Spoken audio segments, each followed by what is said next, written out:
Tidur merupakan salah satu dari rangkaian aktivitas manusia sehari-hari dan juga sebagai satu di antara tanda kekuasaan Allah Azza wa Jalla yang disebutkan dalam Al-Quran Surat Al-Qasas ayat 73.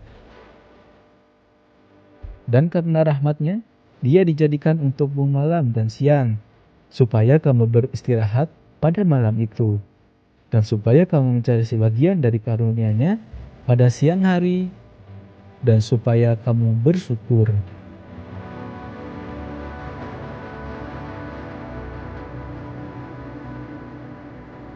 Pola tidur seseorang memiliki kontribusi yang cukup penting bagi aktivitasnya secara keseluruhan.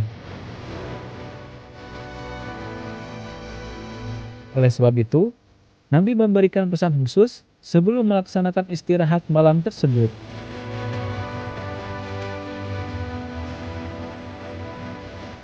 Hal ini beliau lakukan kepada Sayyidah Fatimah Az-Zahra. Beliau mengingatkan kepada putri tercintanya itu untuk melakukan 4 perkara sebelum tidur, yaitu menghatamkan Al-Quran, membuat para nabi memberikan syafaat di hari akhir, membuat ridho seluruh muslimin,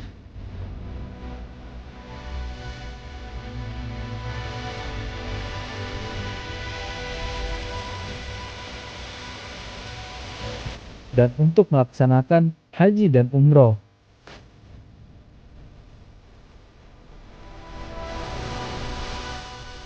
Bagaimana mungkin kita dapat menghatamkan Al-Quran sebelum tidur, atau bahkan melaksanakan haji dan umroh?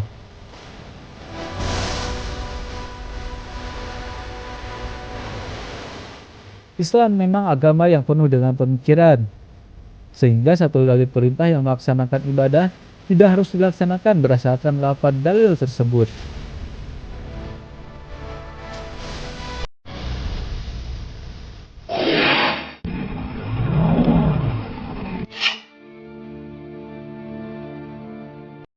Maksud 4 pesan tersebut dijelaskan dengan dalil lain. Seperti pesan pertama untuk menghafalkan Al-Quran, Nabi berpesan untuk membaca surat Al-Ikhlas sebanyak 3 kali. Karena hal itu, seakan-akan kita telah menghatamkan Al-Quran.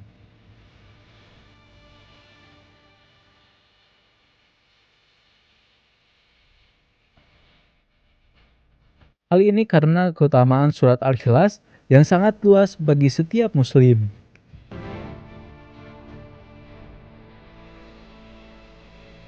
Surat Al-Ikhlas merupakan surat ke-112 dalam Al-Quran.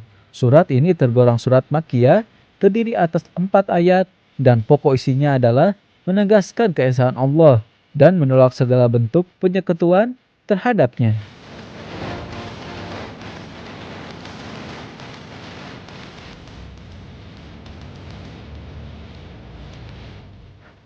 Dalam Tazkiratul Qurtubi diterangkan, Rasulullah SAW pernah bersabda, "Barang siapa membaca surat Al-Ikhlas sewaktu sakit, sehingga dia meninggal dunia, maka dia tidak akan membusuk di alam kuburnya. Akan selamat dia dari kesempitan kuburnya, dan para malaikat akan membawanya dengan sayap mereka, melintasi titian Shiratal Mustaqim, lalu menuju surga."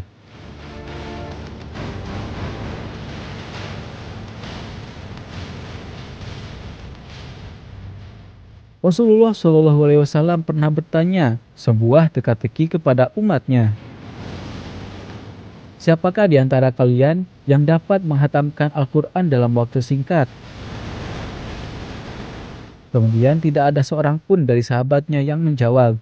Kemudian Sayyidina Ali bin Abi Thalib mengangkat tangannya, menyatakan kesanggupan dengan surat Al-Ikhlas 3 kali. Rasulullah SAW menjawab bahwa Sayyidina Ali bin Abi Thalib benar. Kemudian menerangkan bahwa sekali membaca surat Al-Ikhlas, ganjarannya sama dengan membaca 10 juz kitab Al-Quran, atau sepertiga Al-Quran.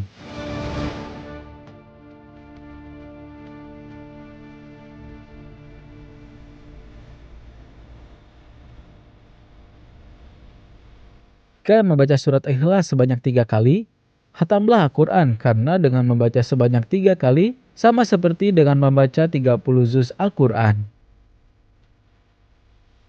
Lalu bagaimana caranya agar kita dapat meraih syafaat dari para nabi di akhirat nanti yang dapat kita lakukan sebelum tidur?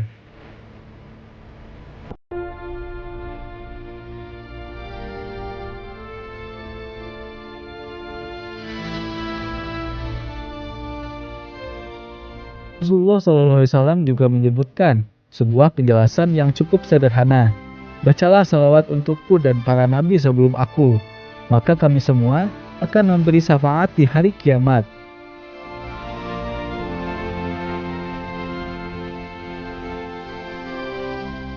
Kemudian supaya kita memperoleh rasa ridho dari kaum mukminin dan mukminat, supaya kamu disenangi oleh mereka, dan supaya kamu ridho juga kepada mereka.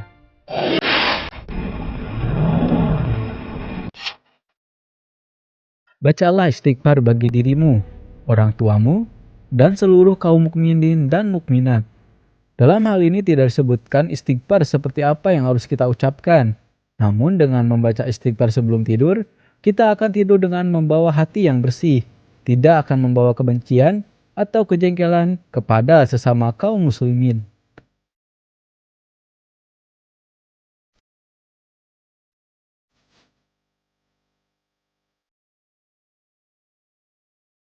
Hal ini tentu saja tidak mudah. Sulit bagi kita untuk memaafkan orang yang pernah menyakiti hati kita. Namun bila kita tidur dengan menyimpan dendam dan tanpa memaafkan orang lain, kita akan tidur dengan membawa suatu penyakit hati. Bahkan mungkin kita tak akan bisa tidur. Penyakit hati itu akan tumbuh dan berkembang ketika kita terlelap. Dari penyakit itulah lahir penyakit-penyakit jiwa dan penyakit-penyakit fisik.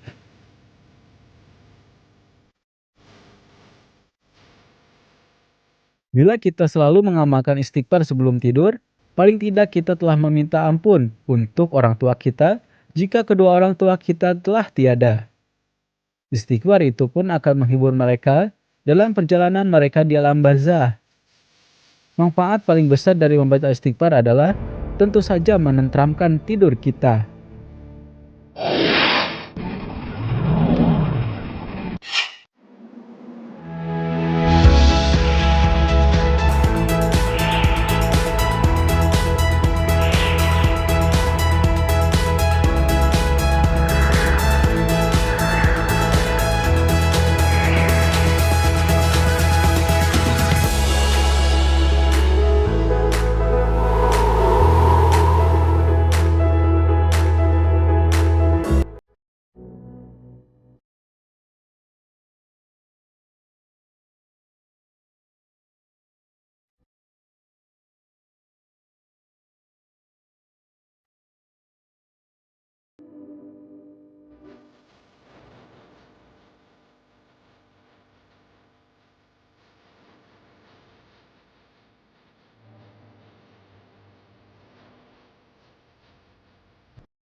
Bacalah istighfar bagi dirimu, orang tuamu, dan seluruh kaum mukminin dan mukminat.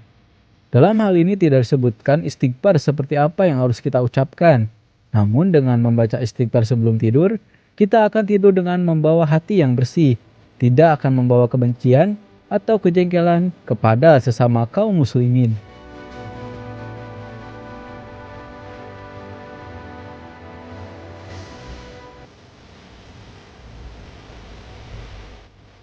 Hal ini tentu saja tidak mudah. Sulit bagi kita untuk memaafkan orang yang pernah menyakiti hati kita.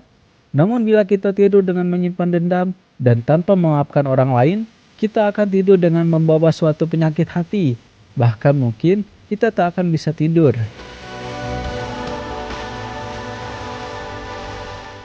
Penyakit hati itu akan tumbuh dan berkembang ketika kita terlelap. Dari penyakit itulah lahir penyakit-penyakit jiwa dan penyakit-penyakit fisik.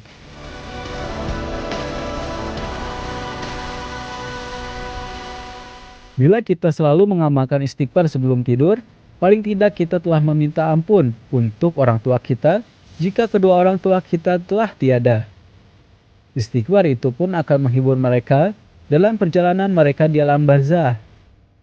Manfaat paling besar dari membaca istighfar adalah tentu saja menenteramkan tidur kita.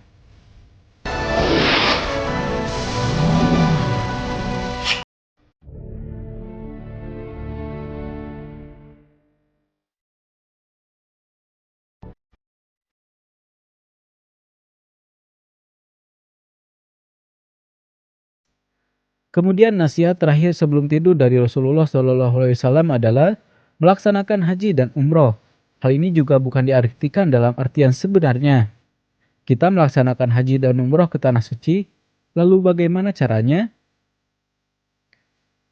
Rasulullah SAW bersabda, siapa yang membaca Subhanallah walhamdulillah wala ilaha illallah wallahu akbar, maka ia dinilai sama dengan orang yang melakukan haji dan umroh.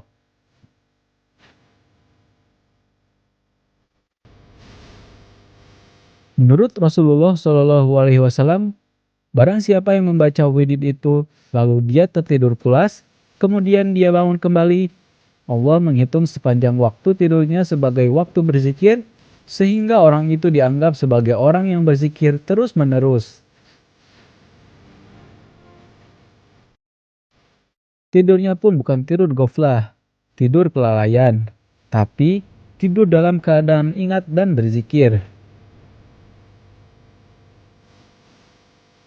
Sebetulnya, bila sebelum tidur kita membaca zikir, maka tubuh kita akan tertidur, tapi ruh kita akan terus berzikir. Sekiranya orang itu terbangun di tengah tidurnya, niscaya dari mulut orang itu akan keluar zikir asma Allah.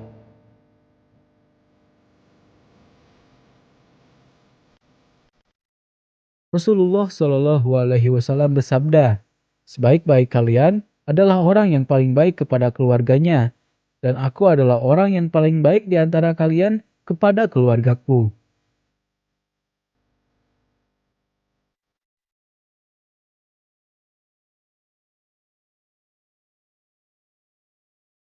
Ikhwan dan akhwat, demikianlah 4 pesan Rasulullah sebelum tidur.